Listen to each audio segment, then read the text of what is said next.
बिस्मिल्लाहिर्रहमानिर्रहीम। साईं सरदार होना का कलाम है। एक नुकता है मियाँ मजनू समझा मियाँ मजनू की कहावत नाल साईं जी समझा रहे हैं। तो एक लुगाई मैं दोस्तों की ये नज़र कलाम करा साईं का साईं सरदार होना ने कमाल लिखा है। अल्लाह सोना इन्हों के कबरे पाक से अपनी रहमत फरमाया। साईं जी फरमाते हैं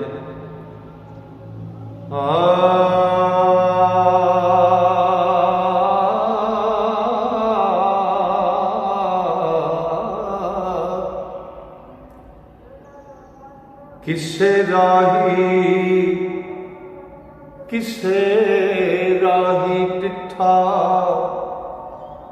मजनू विच जंगल कला बैठ ऐ शुगल बना रहा है। किसे राही टिठा मजनू विच जंगल कला बैठे शुगल बना रहा है।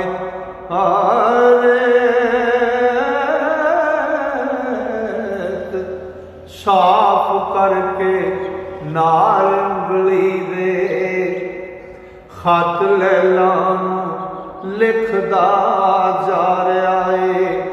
ते राही आख्या होश सवाल मजनू जाया उंगली क्यों कसारिया है। खत किसे कासद नहीं खड़ना तेनू जरा ख्याल ना आ रहा है। मजनू आख्या रास अपना कानू चलिया ताई सदार आए। ओए दिवगड़ा दिली सहारिया लई नाम लैला दी मशक पकार आए। दिवगड़ा दिली सहारिया लई नाम लैला दी मशक पकार आए। अला बेज़िक्रिल्लाह तत्माइनुल कलूब मौला बिच कुरान फरमा रहा है। ओ जिक्र यार थी दिल करार पकड़े आशिक ताए अमल कमार आए। अपने फैब इदराक नू दूर ले जा मेरे इश्क नू क्यों ठुकरा रहा है। जा सरदार तू कम चला अपना मजनू अपना कम चला रहा है। ओ जा सरदार तू कम चला अपना मजनू अपना कम चला रहा है। ते दामन खिच खलार ले जांदियां भावें खारो मैनू पसंद आवे। लग्या जाता कंडा अड़ जाता ना कपड़े नाल ते बंदे खलो के नहान लग पैंदे ने। यह गल फरमा रहे हैं दामन खिच खलार ले जांदियां भावें खारो मैनू पसंद आवे। ओ चुप ते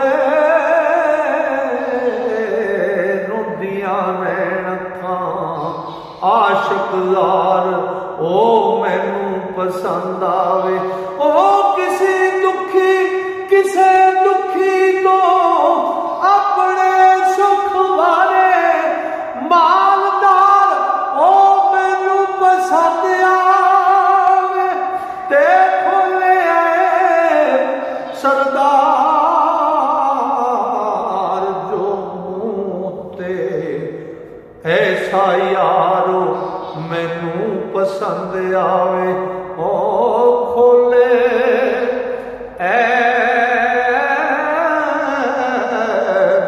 सरदार जो मूते ऐसा यारो मैनू पसंद आवे। शायर का अपना ख्याल है, साईं ने बहुत सोहना लिखते हैं। इंशाअल्लाह अल्लाह ने फजल किया, सावा ने जारी की। इस तो अगला कलाम लैके फिर कल दोस्तों की खिदमत हाजिर होवांगे। तब तक वास्ते अल्लाह सोने दे वाले रब सोना तुहानू मेरे सारे श्रोतियां अपने फजल नाल, अपनी रहमतां नाल ते अपनी मेहर नाल रखे। अस्सलाम वालेकुम।